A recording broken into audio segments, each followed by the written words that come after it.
wonderful departure. No, he said, meaning he had no better plan, and agreed to hers, though to him it showed an edge of false order, a hidden plea for control like Joan's long chore lists and financial accountings, and in the days when he first knew her, her overly copious lecture notes.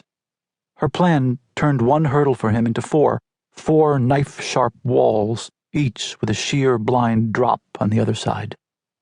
All spring he had moved through a world of insides and outsides, of barriers and partitions.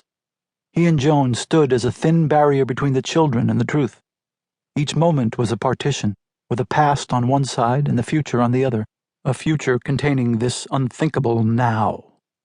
Beyond four knife-like walls, a new life for him waited vaguely.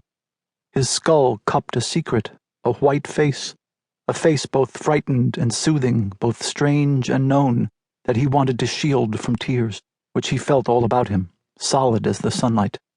So haunted, he had become obsessed with battening down the house against his absence, replacing screens and sash cords, hinges and latches, a Houdini making things snug before his escape. The lock.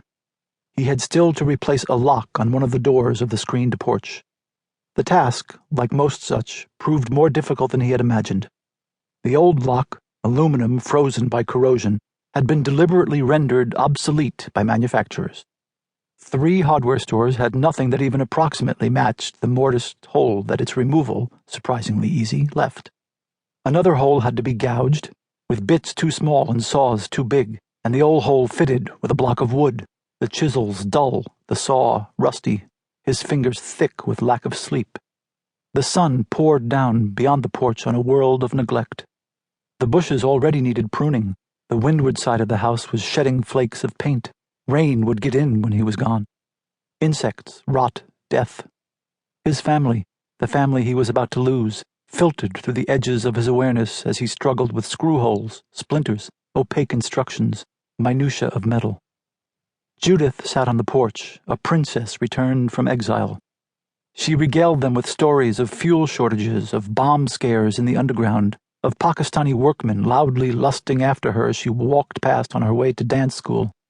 Joan came and went, in and out of the house, calmer than she should have been, praising his struggles with the lock as if this were one more and not the last of their long succession of shared chores. The younger of his sons, John, now at 15, suddenly unwittingly handsome, for a few minutes held the rickety screen door while his father clumsily hammered and chiseled, each blow a kind of sob in Richard's ears.